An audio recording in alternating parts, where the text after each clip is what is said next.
After a report last week revealed the tax avoidance schemes of America's wealthiest billionaires, the government decided that the people who leaked the story, that they were the villains. Crazy as it may seem. Joining me to talk about this is Farron Cousins. Farron, as soon as I saw this story, first of all, I'm thinking, these are folks that have deprived the tax system of billions and billions of dollars. Pick it up from there. Yeah, billions and billions of dollars every year that they weren't paying their taxes or paying far less than what they should have. And so what we have here is ProPublica put together this phenomenal reporting. Exposed this, they got their hands, it was leaked to them actually, the tax documents of people like Jeff Bezos, Warren Buffett, George Soros, Elon Musk. And they all determined, based on this, these individuals had been using these tax avoidance loopholes, really. Because nobody's been accused, let's be clear, nobody's been accused of doing anything illegal with this tax avoidance that we know of. But they are starving the federal government. They're getting all this special treatment from the government. And the DOJ says, well, it's illegal to leak these records, so we're going to punish whoever did this. Okay, so this is how they do it. The company buys them yachts.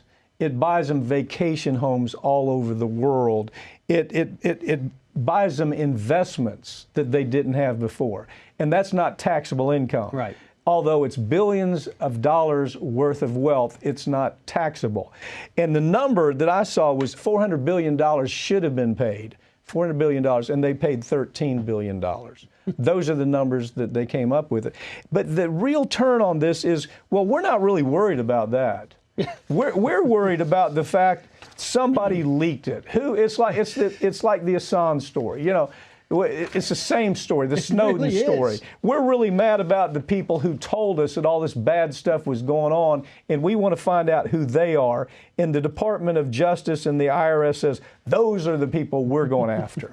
And, you know, the reason they do that is because they've shown how the system works. They've shown how rigged this system is, because that's what's happening here. This is a rigged system for these wealthy billionaires who, you know, fund all kinds of political activities. And of course, Bloomberg, who's one of the people, actually ran for president after being governor of New York. And so these people, the Bloombergs, the Musks, the Bezoses, control so much of what actually takes place in Washington, D.C.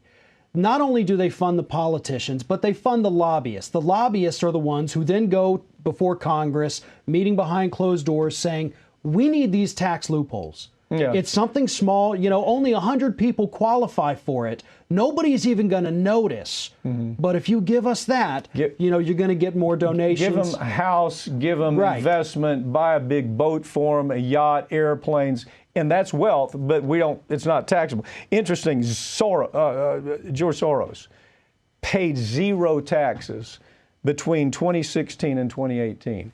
Bloomberg, he really got caught.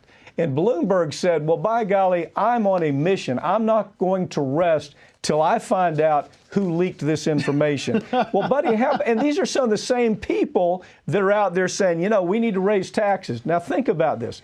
They are some of the same voices that say we really need to do something about taxes. We need to raise taxes. We need to raise corporate taxes. We need to raise individual taxes, because they know they're not going to pay for it. So it doesn't make any difference to them.